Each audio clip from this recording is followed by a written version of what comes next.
Silver Coin Edge, and I have got my promised 300-gram bag of world coins, random world coins, or as I call it, a bag of God knows what from the coin shop. So without further ado, because I can talk for England, as everyone who knows me knows I can just waffle away. So this bag cost £6.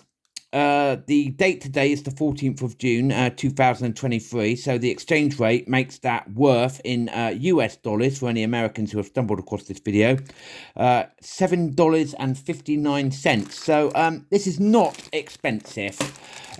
These bags, these sort of random mixed bags that you can buy, from the coin shop, they are actually quite good.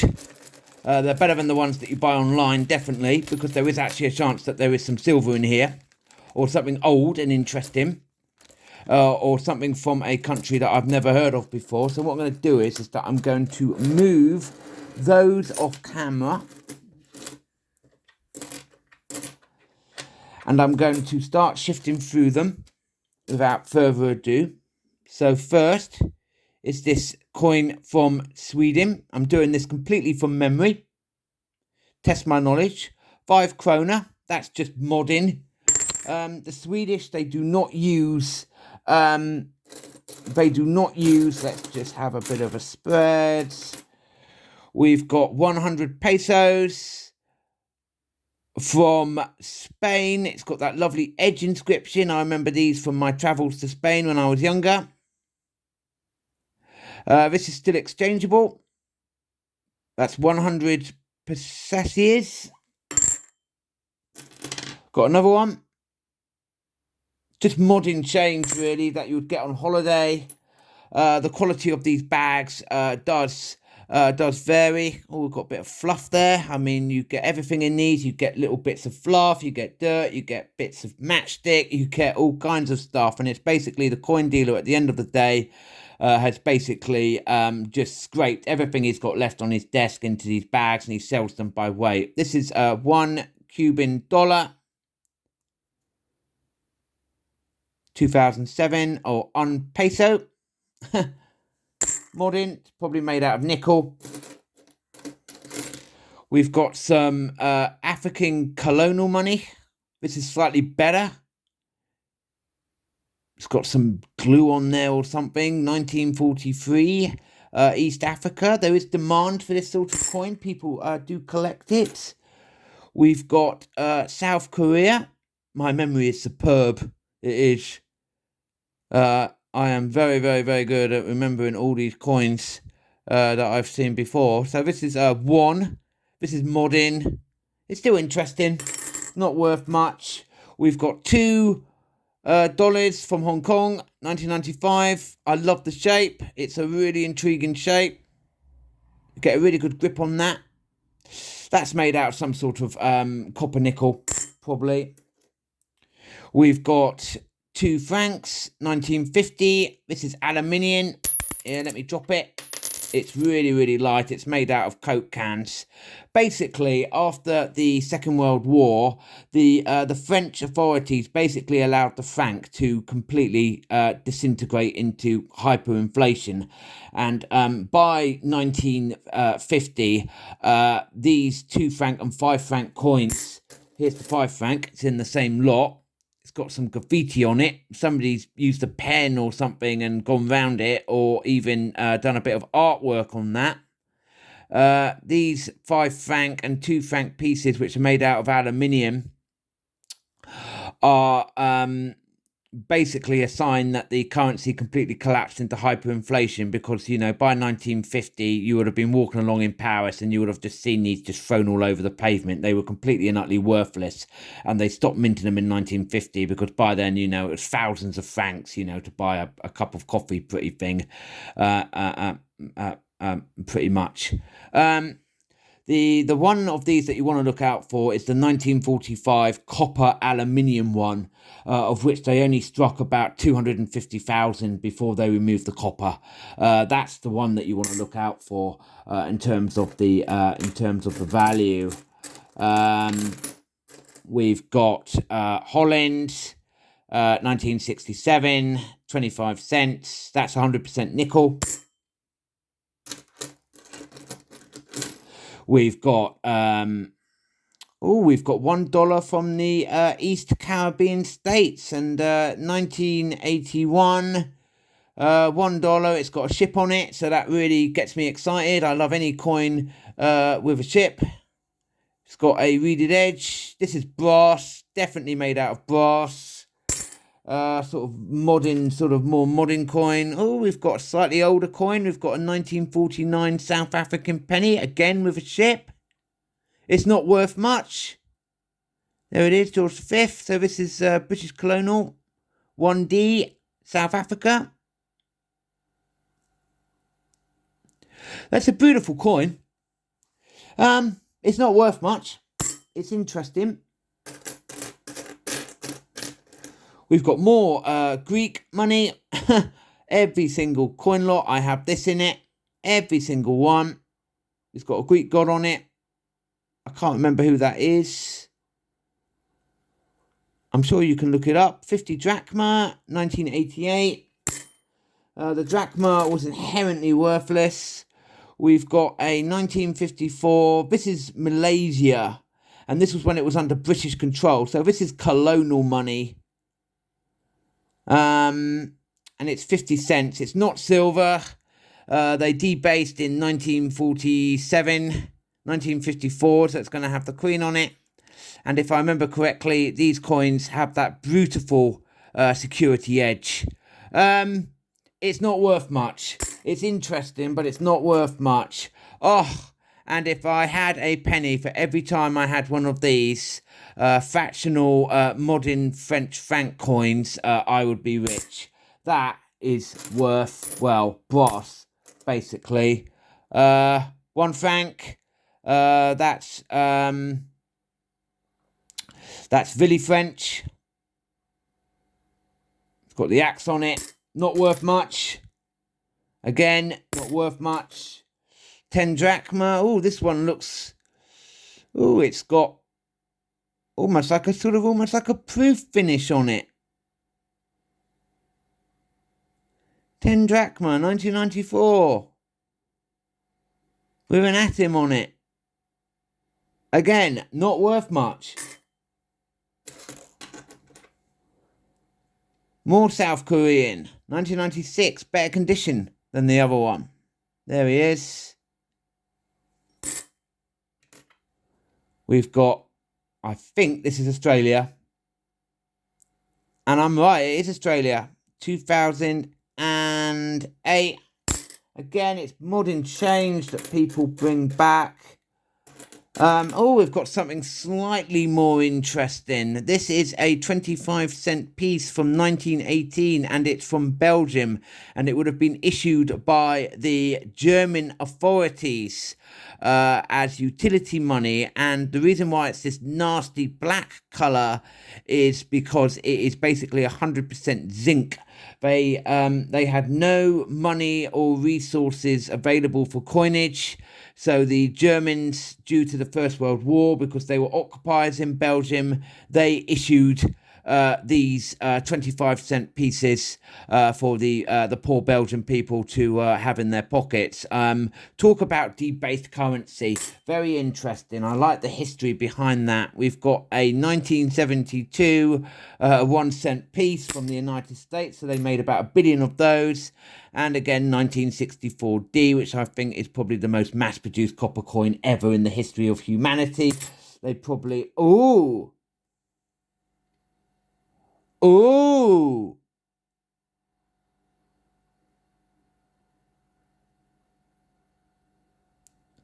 That's silver.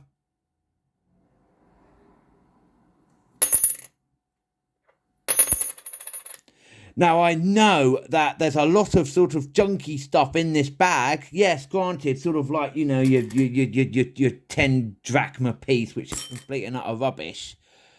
But this is silver. This is 1952. And I do believe that this is a silver coin. I will look it up. And I will leave it in the in the description of the video, maybe. Or I'll let you guys look it up on Numismatica, which is the online coin book. That is beautiful. And it looks very, very silvery to me. From Lebanon, 1952. I do believe that's silver. So that's going over there. It's not going in my pot of sort of junky stuff. It's actually going as a good coin. If that is silver, that's actually probably paid for quite a lot of the bag. We've got 20 francs from 1950. So this was 20 whole francs, and it's this little tiny brass token from France. It goes to show just how the French currency collapsed into hyperinflation. We've got 5 yen from China. That's aluminium. It's really, really cheap.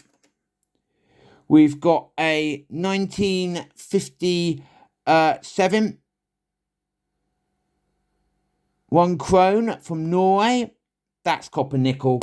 That's not worth much. It's older, but it's not worth much. This is Thailand. It's made in the same way they make modern American coins. It's copper, which is clad with nickel. It's got some nasty, gunky stuff on there. 5 boot, I think that is. My memory is basically an encyclopedia. I've done a lot of work in coin shops. It's got 5 drachma. It's not worth much. We've got, this is from Kenya. 20 shillings.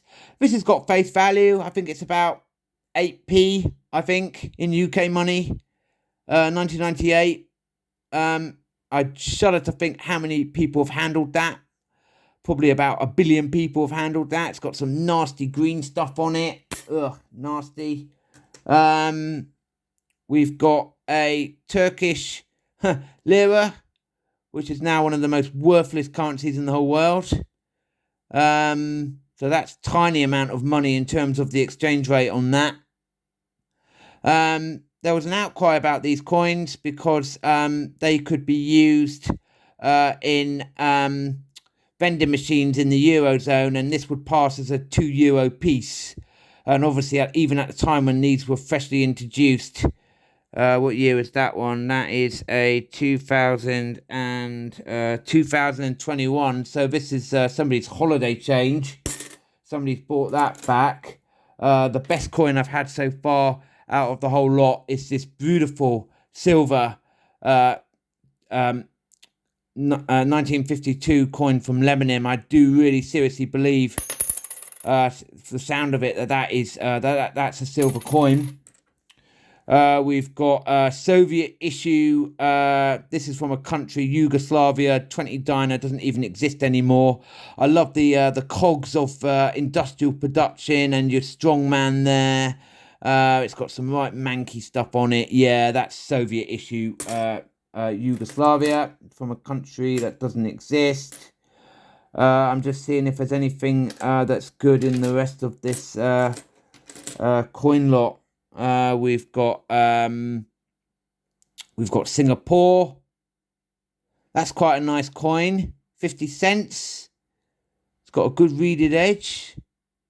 Very modern, but still, it's quite interesting. It's not worth much. I'm just rummaging through, see if anything else in the remainder of the bag. We've got 100 liras from Italy. If I had a penny for every time I had one of these out of a bag, then I'd be very, very rich. And these are magnetic. They stick to a magnet. And they are absolutely mass-produced. It's not worth anything. I would sell those by weight and not coin. We've got, where are you from? You are from Hungary. Not a very interesting coin. I bet you that this wacky foreign coin that's silver, the coin dealer didn't notice it. And he was unaware that it's silver. But it definitely looks silver to me. So I've actually had a I've actually had a stroke of luck. This is from, and I do tend to hit silver in these bags. So that's why I buy them. I really enjoyed the hunt. For people who are introducing their children or their grandchildren to coin collecting, this is a good way of doing it. You can learn an awful lot about the world. This is 5 boot from Thailand. Again, copper nickel. There seems to be repeat coins in here. Oh, look. We have a little half penny from the United Kingdom. These were demonetized in 1982. Half new penny. It's tiny. It does make me wonder when the UK government are going to withdraw our remaining copper coin, the penny and the 2 penny. I think they are going to be withdrawn. We've got Soviet issue money. That's made out of aluminium brass. And I don't believe it. We have got something that looks very, very, very silvery indeed. Let's turn it over and see the year. And oh yes, it's 1966. So that's the second silver coin that I've had. This is a Swiss half franc. They were silver up until 1968. So this is down to the wire really in terms of silver content. Half a franc, it's 83.5% silver. Wow, that's 2 silver coins in this coin bag. Most of the other stuff, which I'm looking at, is basically the same sort of stuff. 25 centimeters, 1904. It's got sides. These are only worth money if they're in good condition. These were issued in France from 1904 and 1905. And they basically circulated until the 1930s. And then they were withdrawn. They're only worth money if they're in really good condition. We've got 2011 Canada, that's still. We've got a tiny little CCCP coin. 1 Kupik.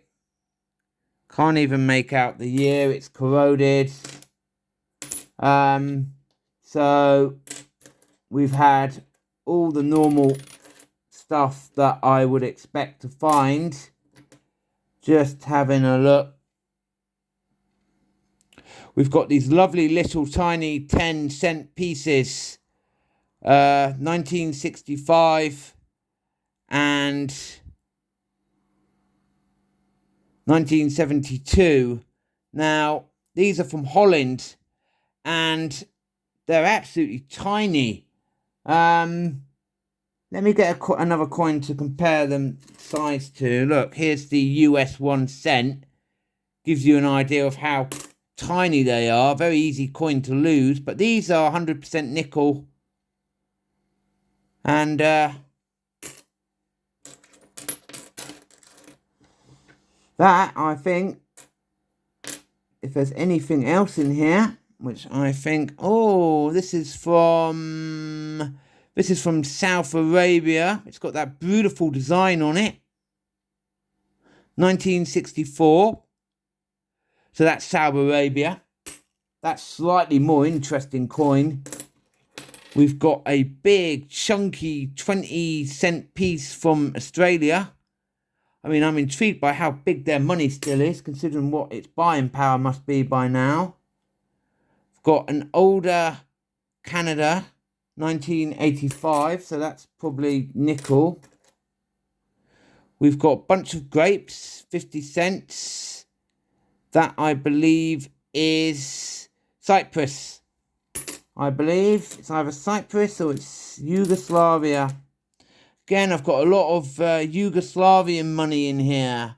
That's 1 dinar from the territories that became Croatia and Bosnia and countries such as that. Oh, we've got one here which I haven't seen before. And that is from Hungary. But I haven't seen that one before. just a quick look. We've got a British farthing, 1927, but it's all chewed up. Ooh, that looks nasty. Oh dear, that's not very good. It's a bit, but I think what's made up for the fact that there's a lot of sort of junky stuff in here. That's a cute coin. It's not worth much. 5 cents from Australia. I do know that they've stopped making those. That is from Japan. That's 10 yen.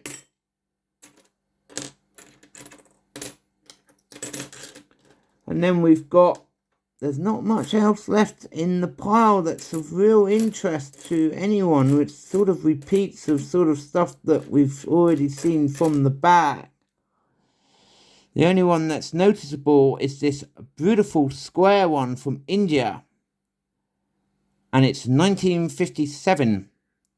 That is quite an interesting coin. Very, very interesting. So I'm presuming that's 5 rupees from 1957. Very, very distinctive shape. Anyway, so I think from the bag for £6, I have definitely got my money's worth, because I've had a really good hunt. And I've had these 2 beautiful silver coins. And I'm going to do a follow-up video about whether I do believe that this is silver. But I really do think it is. It wouldn't surprise me if this is 0.600 or 0.720. But I hope you've enjoyed this random world coin hunt. And these random bags of random world coinage. You can really hear that silver. You can hear it. Really, really nice. These random bags are really, really, really worth it, I think. And I'm going to do as many of these hunts as I can, as long as I can get hold of the bags. Because the coin dealer, he makes up 20 of these bags, and within 3 days they're all sold. And I'm not surprised that they sell that quickly. Anyway, I hope you've enjoyed watching. Over and out.